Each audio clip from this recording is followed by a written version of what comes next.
Hey everybody! Today we're going to look at the string to curves geometry node. This node is useful if you need to add text to your scene or objects. And we're going to look at all of the properties in that node, as well as a few cool ways to use it. So let's get into it. I'm going to open a Geometry Nodes editor in the default layout workspace. But you can also use the Geometry Nodes workspace if you prefer. I'll hide the sidebar and turn on the snapping tool to help keep my window neat. Next, I'm going to add a new Geometry Nodes modifier to the default queue. We can remove the input node and add a string to curves node, available under Utilities, Text. Let's go ahead and enter a string to look at while we go through this. I'm going to use the programming default of Hello World. If we connect this to our output, we can see the curves in our 3D viewport. Since the letters are still curves at this point, they will not render. We'll add a curve to mesh node along with a curve circle. Both of these can be found under the Curves submenu of the Add menu. Or you can type directly after hitting Shift-A, and this will search.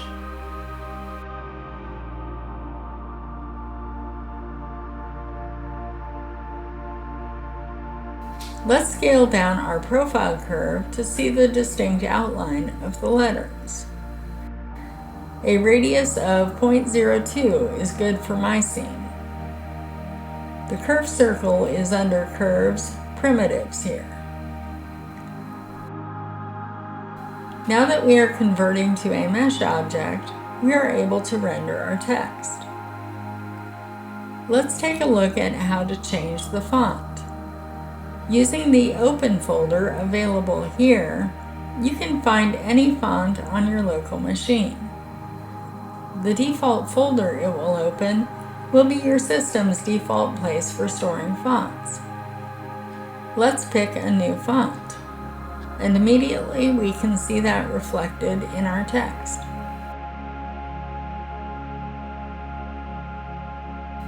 Now we'll take a look at the text box modifier. When we are in overflow mode, we can set the width of the text box. This will cause the words to overflow to additional lines when they don't fit within the width of the text box. When the width is at 0, then there are no effects from the text box selection. It essentially means that there is no text box and no bounds applied to the text.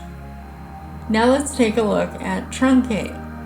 As you might expect, this will cause the additional text to truncate rather than spilling to the next line.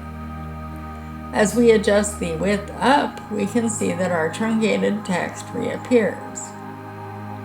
Next we have Scale to Fit. And as you can see, as we adjust the width and height, our text will scale up and down to fit the parameters of the text box. This can be useful if your text needs to fit within a specified size, but cannot be truncated. Let's reset our width and height to remove the text box from play for now.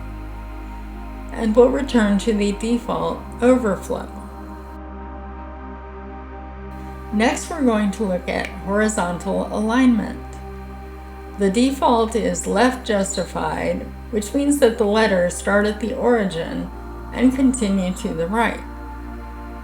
Our center justification centers the text on the origin, and the right justification ensures that the rightmost character ends at the origin. The justify will align the text to both the left and right. Let's take a look at an example with a few more words. This will ensure that all except the last line are justified on the right and left borders of the text box width. This is done by padding the space between the words, but does not alter the character spacing. Scale to fit will still align the left and right sides as we saw in overflow. But if we scale down the width and height of the text box, the lettering will shrink down to accommodate the new size.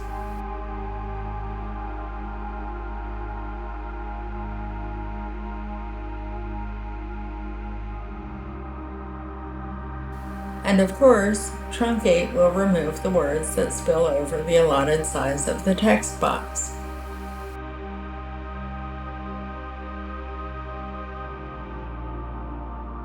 The flush alignment is similar to justify, but will spread your characters out evenly across the length of the text box width.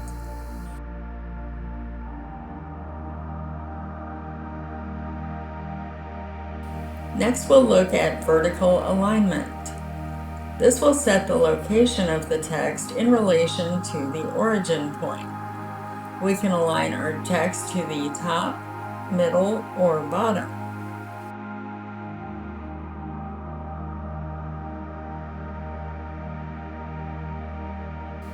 Top baseline and bottom baseline will apply when you have a taller height on your text box. And will align your text to the top or bottom of your text box, respectively. Let's take a brief detour before we tackle pivot point to look at how we can fill in our letters so that they are solid. For this, we are going to use the Fill Curve node. Note that we do not need to explicitly convert this to a mesh, because this node will implicitly convert it for us. We are also going to add a Rotate Instances node so that we can view the rotation around the pivot point for each of our letters. We can see that we have our pivot point available from our stringed text, and we need to plug that into the pivot point socket of Rotate Instances. If we adjust the Z-axis rotation now, we can see all of our letters rotate from the bottom left, which is where our pivot point is set. Let's set our pivot point to the midpoint and see how our rotation looks now. And we find that our rotation point is the middle of the letter, like we might expect. And if we set it to the top left, then that will be where our pivot point is located.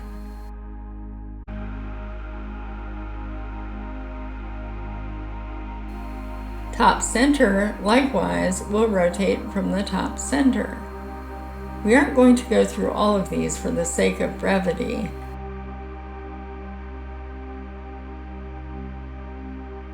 But let's take a look at what happens if we give our letters a random rotation.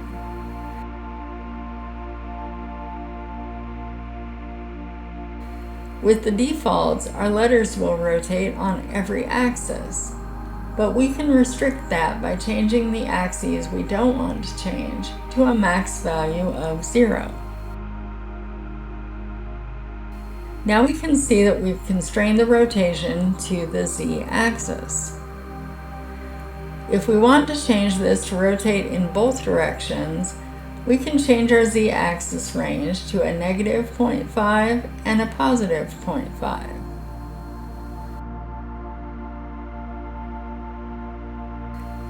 Next, we're going to look at our string, and we're going to incorporate a way to parameterize this so that it can be changed in the modifier window, and so that we can use the same string from any group input node, so we don't have to have connections running everywhere to use it in a different part of our setup.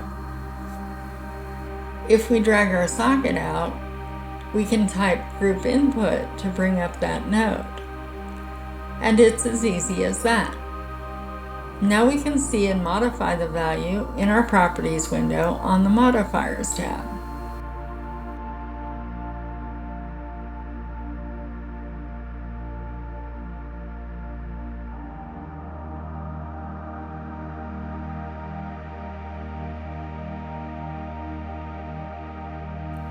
Now let's take a look at the Size property. As you've probably guessed, This will control the size of our text. We can slide it up to a larger value for larger text and down to a smaller value for smaller text. Next, we have character spacing that will control the amount of space between the letters in the text.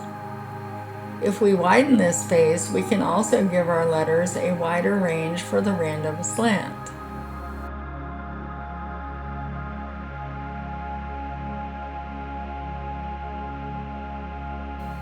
The word spacing will control the amount of space between your words.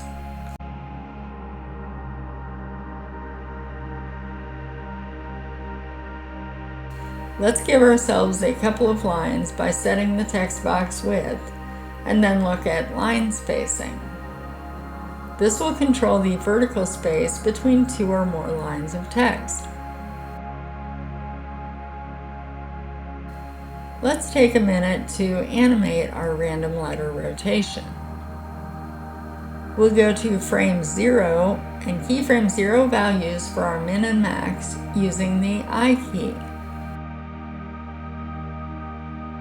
Now we'll go to the last frame and keyframe them again, still at 0. Next we'll go to the midpoint frame and set keyframes for negative 0.9 and positive 0.9.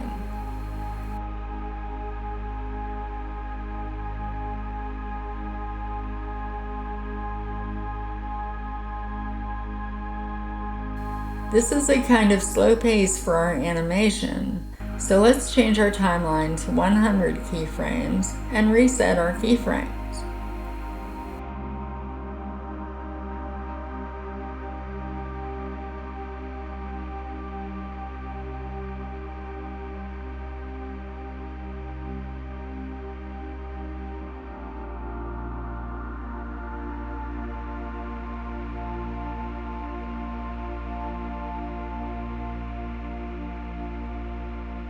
Now our animation looks a bit better.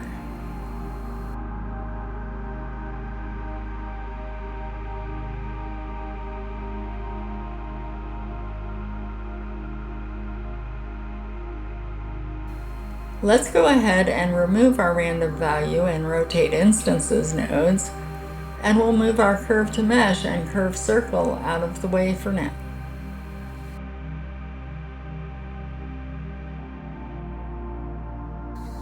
Let's add an extrude mesh node to give our letters some depth. Ensure that this node is set to faces in the mode dropdown. We can see that our letters are thicker, and we can adjust the amount of thickness using the offset. Let's settle on 0.2 here.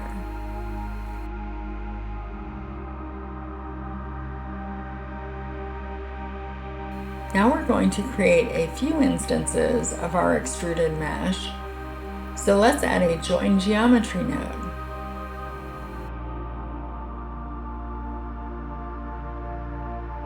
Next, we'll bring our extruded mesh into a transform geometry node so we can offset it from the first one. We'll adjust the Z position to 0.2, which is the height of our first text, and we'll also rotate this text on the Z-axis by 2 degrees. And let's hook that into the Join Geometry node in order to display both. Let's duplicate our Transform Geometry node with Shift-D, and then collapse the original node to keep our workspace tidy. We can bring in our extruded text here as well, and adjust the Z-axis offset and the Z rotation.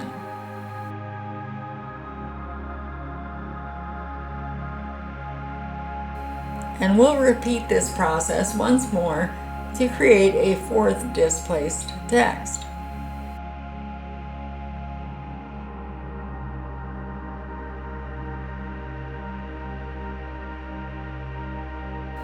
Now we can see all of our offset text, and this produces a pretty neat effect.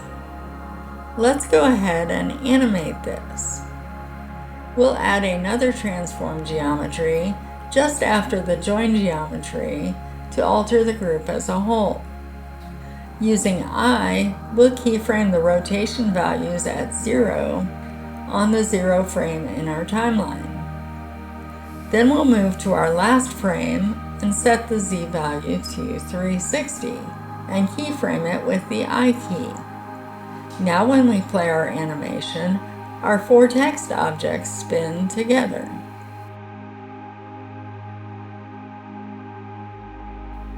Next, we're going to look at instance on points. And for this, we'll be using our letter outline from the Curve to Mesh node. We'll bring this into an instance on points node and then use a cube for our instances.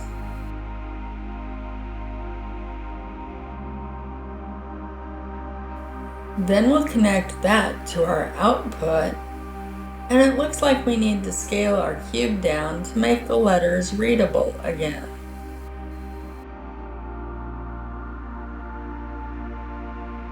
That doesn't look right. We can't read our letters at all. Well, fortunately, the fix is simple.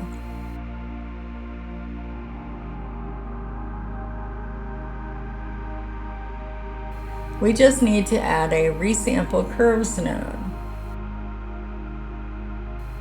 And this needs to go between the string to curves node and the curves to mesh node.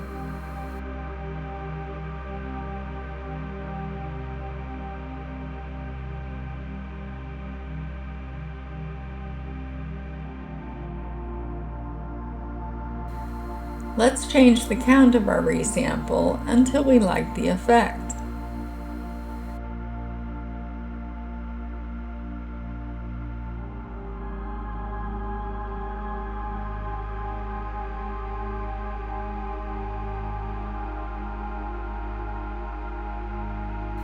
Let's go ahead and get rid of our extrude mesh, transform geometry, and join geometry nodes.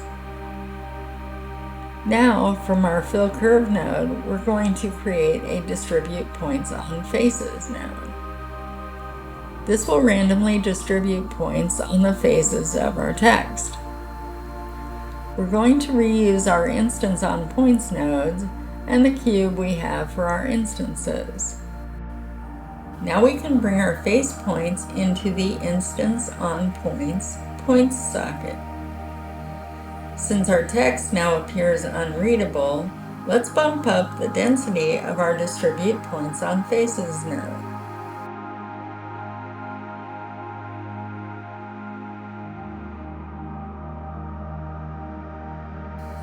We have the option in distribute points on faces to change the distribution from random to Poisson disk. This mode will allow us to set a minimum distance that our instances must be from each other. We can also adjust the density max, that is the number of points that will occur within a square meter. We'll go back to random distribution node.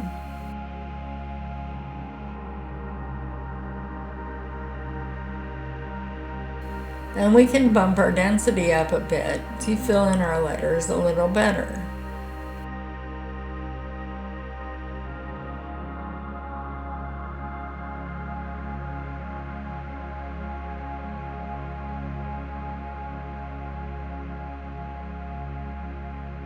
One thing we can do to change our letters a bit is to add a random value into the scale.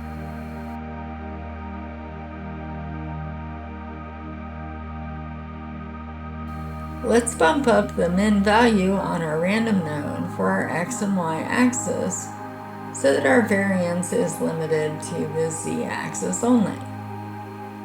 And we'll bump our minimum z value a touch too, just to ensure that none of our instances are disappearing. Let's look at another way to vary our text depth. This time we're going to add an image texture.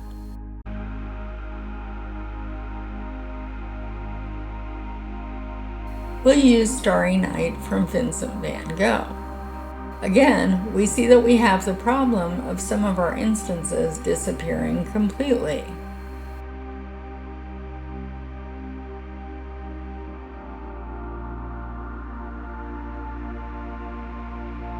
So we'll add in a separate XYZ node, as well as a combine XYZ node,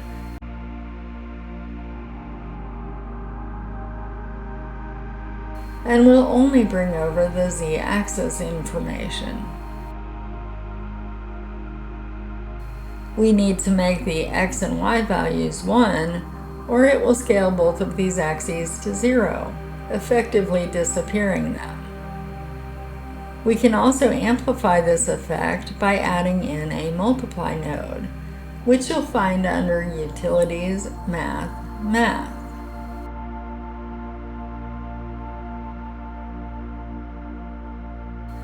We can then adjust this value up or down to affect the amount of scaling.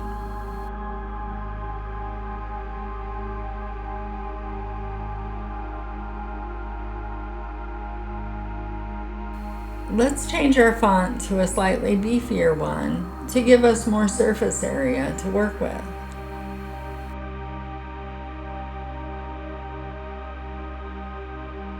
Now let's add some additional text to our string.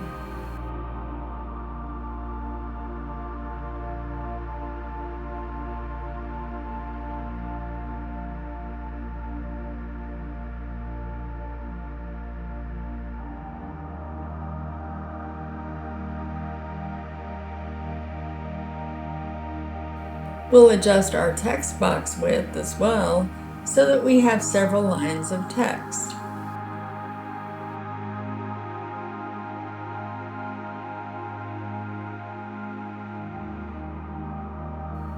Now this is kind of cool, but nothing about how we've altered the text really says Starry Night to me. So let's pick up some of the color from the painting and add it.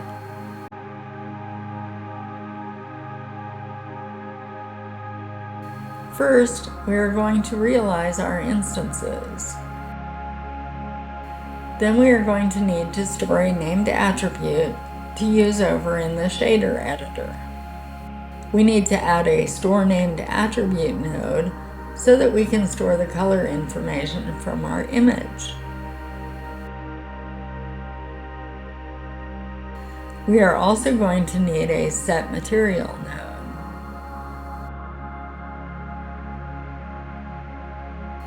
We'll use the name color for our named attribute.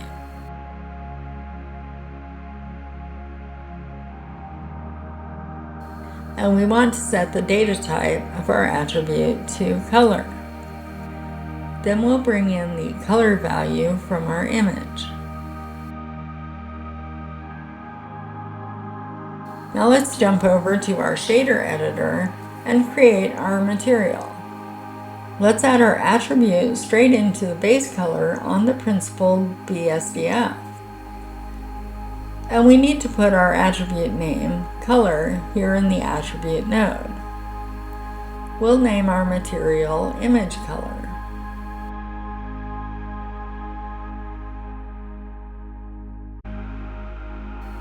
Now we'll go back to our geometry nodes editor and set the value in our set material node to our image color. We also need to set our viewport to rendered mode to see our color. We can tell that our painting colors are in there now, but it's still a little dark.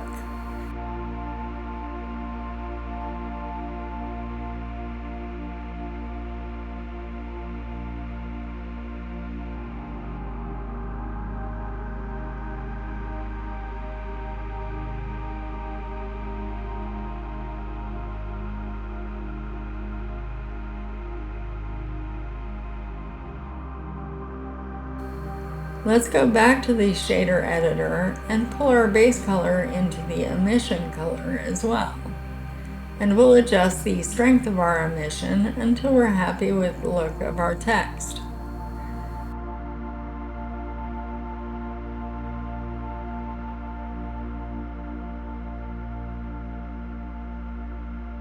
Now we can see the colors from the painting.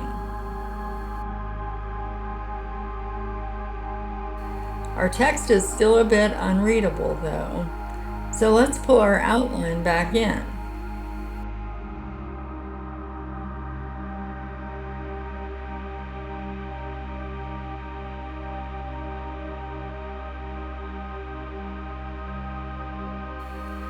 We'll add a join geometry to bring our curve to mesh back in.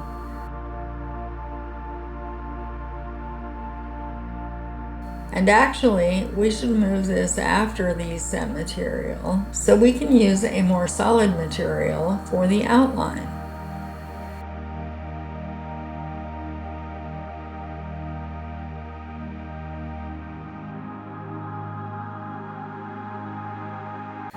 Now let's hop back over to the shader editor and make a nice new blue emissive color.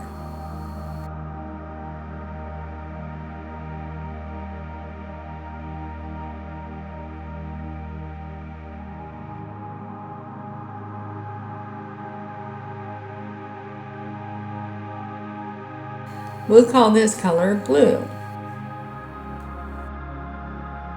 And then we can go back over to the Geometry Nodes editor to set it.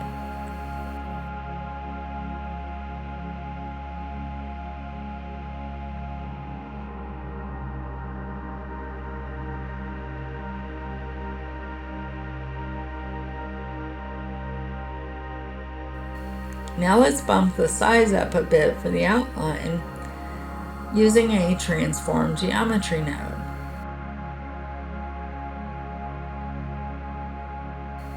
We'll put this right after the convert to mesh node. We'll scale to 1.2.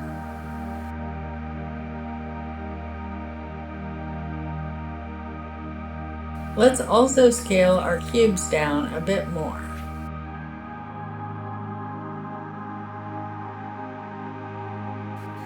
Now we have some pretty cool text. I hope you've enjoyed this deep dive and found it useful. If you have any questions or comments, be sure to let me know down below. Be sure to like and subscribe to help support this channel and my Blender content. I look forward to seeing you in the next one, and I wish you a very happy blendering.